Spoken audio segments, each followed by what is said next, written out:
Bonjour, mon nom est Laurent Dijoux, je suis le créateur du concept Voyage Booster. Pendant 8 ans, j'ai été consultant en web marketing et actuellement, je fais le tour du monde pour rencontrer des entrepreneurs hors du commun. Le but étant d'aller à la source du savoir pour apprendre et côtoyer le succès sous toutes ses formes. Aujourd'hui, je vais partager avec vous 2 ans d'expérience et 22 conseils que vous pouvez mettre en place très rapidement grâce à la vidéo. Dès que l'on parle de caméra, il y a une petite appréhension qui apparaît chez la majeure partie des gens.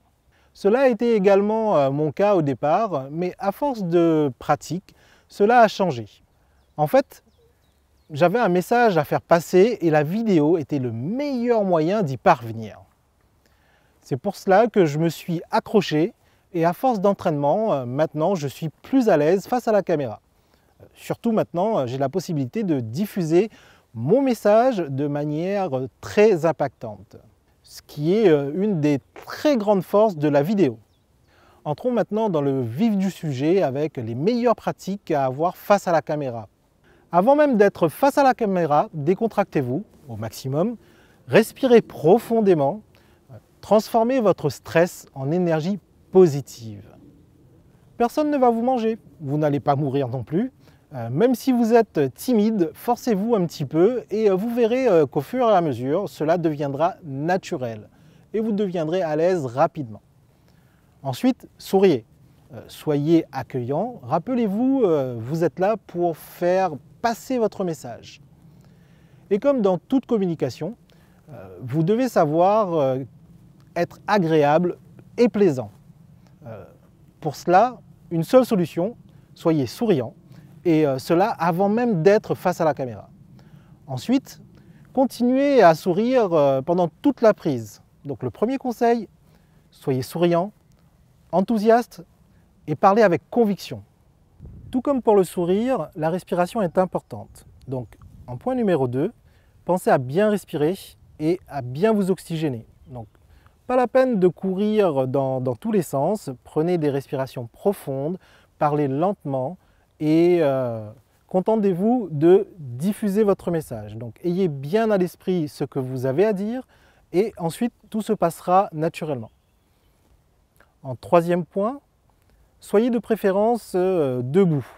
Vous aurez une posture qui est beaucoup plus agréable au regard et vous n'aurez pas tendance à vous renfermer sur vous-même. Donc soyez debout.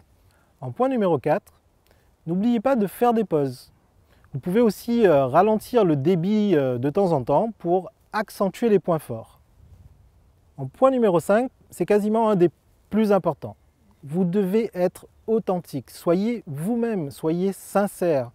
Vous avez un message à faire passer, partagez-le avec passion et surtout partagez-le avec enthousiasme. En point numéro 6, restez simple. Il faut que votre discours soit facilement compréhensible. Si vous êtes un professionnel et que vous utilisez un jargon professionnel, essayez qu'il soit compréhensible à un maximum de monde. En point numéro 7, regardez la caméra en face. Vous pouvez varier de temps en temps l'angle, mais il faut éviter les regards en faux fuyant. Quand vous faites des pauses, utilisez un compteur. Alors en fait, ce n'est pas tout à fait un compteur, mais vous allez compter. Donc ça va faciliter en fait le montage à la production.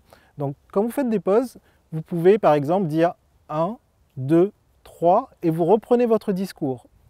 Si vous refaites une pause, vous attendez quelques secondes et vous recomptez 1, 2, 3 et vous recommencez votre discours. Ainsi, au montage, ce sera beaucoup plus facile de réaliser la post-production.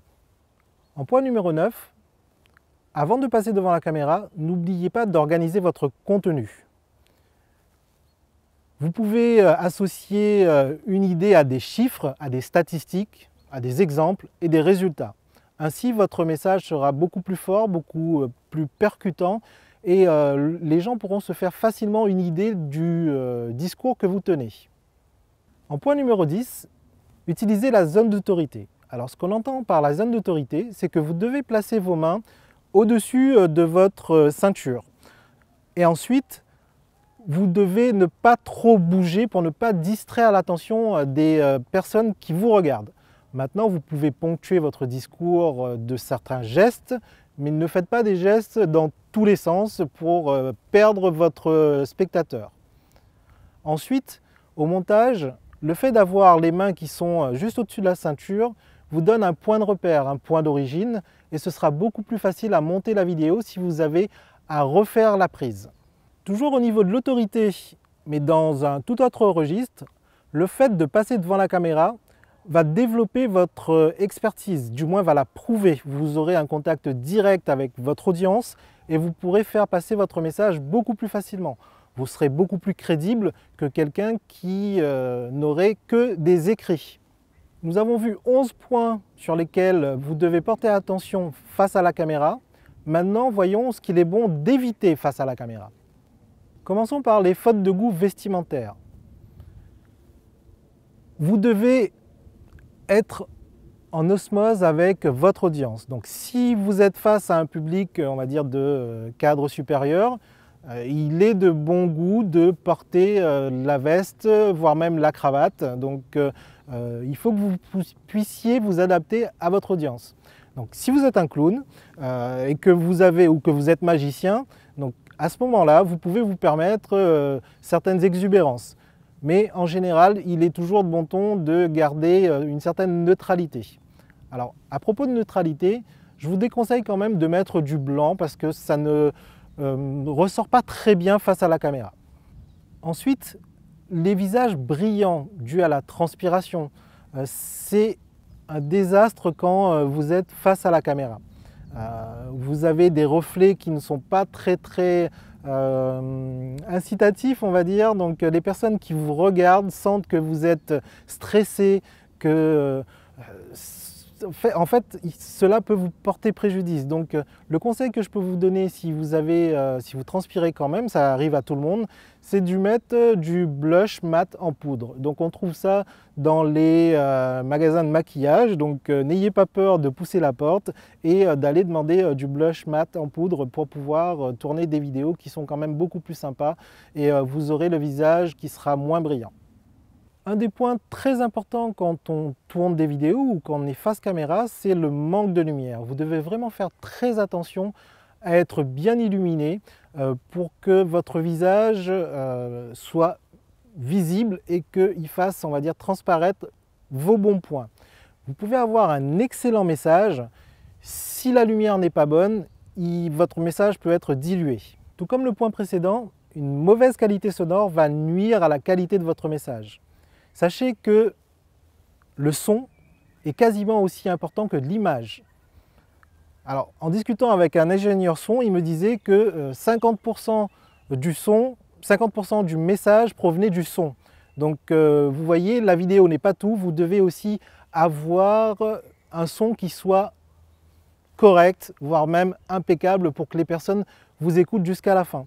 Sachez que si le son n'est pas bon, en général, c'est un des facteurs qui fait que on ne regarde pas une vidéo jusqu'à la fin. Ensuite, vous devez éviter de parler trop vite, trop fort ou trop faible, d'une manière monocorde. Si vous avez un excellent message et que vous parlez sur un ton monocorde, vous allez endormir votre auditoire et en procédant ainsi, les personnes ne regarderont pas la vidéo jusqu'au bout. Donc il faut que vous ponctuez vos phrases, que vous y mettiez de l'enthousiasme, de la passion et que vous montriez avec votre passion, votre enthousiasme, ce que vous avez à dire à l'écran. Une autre erreur à éviter, c'est de courir dans toutes les directions. Vous devez être concis et vous devez avoir un objectif à atteindre. Du moins, vous devez avoir un objectif pour les personnes qui regardent la vidéo. Donc, au début de la vidéo, vous devez savoir vers quel objectif vous devez tendre et vers quel objectif vous devez mener les personnes qui visionnent votre vidéo. Tout comme il y a des fautes de goût à éviter au niveau vestimentaire, vous devez aussi avoir la coupe de cheveux réglementaire. Donc, évitez les cheveux trop longs, mal coiffés ou frisés. Après, comme je l'ai dit au niveau des vêtements, si vous avez une audience qui est jeune ou qui est dans le ton, on va dire, de votre look, ne vous privez pas de cet atout supplémentaire. Mais en général, je dirais que vous devez être propre sur vous et avoir une coiffure qui soit relativement conventionnelle. Alors, une erreur qu'on commet souvent, c'est de réciter son texte par cœur. Vous pouvez vous aider d'un prompteur, ça m'arrive régulièrement de m'aider d'un prompteur. Par contre, vous ne devez pas le lire de manière point par point et sans passion. Un des fondamentaux, on va dire, de la prise de parole en public face à la caméra, c'est que vous devez mettre tout votre cœur dans ce que vous dites. Donc 3 points essentiels, l'enthousiasme, l'intention et la conviction. Et surtout, n'oubliez pas de sourire. Alors moi qui suis souvent en déplacement, je rencontre un problème très fréquent, ce sont les endroits très bruyants où les gens ou encore l'environnement et le vent. Donc vous devez aussi faire attention à ces facteurs avant de prendre une vidéo et essayer d'éviter les endroits qui sont vraiment trop bruyants. Je peux même vous raconter, on va dire, quelques petites anecdotes. En général, quand vous êtes en extérieur et que vous êtes dans un lieu public, il y a des gens qui se trouvent souvent drôles à passer devant ou derrière la caméra, devant ou derrière vous, et votre prise est ratée parce que les petits malins se sont amusés à vous gâcher votre prise. Donc si vous pouvez être dans un cadre agréable et en même temps ne pas avoir forcément de gens ou trop de vent qui pourrait incommoder, on va dire, la prise de la vidéo, ne vous privez pas de trouver ces endroits qui vont vous faciliter vos prises de vidéo et aussi vos montages derrière. Toujours par rapport aux endroits dans lesquels vous vous trouvez, il y a un endroit en particulier qui est votre bureau et qui peut être un vrai désastre. En général, on a tendance à laisser des piles de papier, des verres ou plein de choses qui traînent sur le bureau.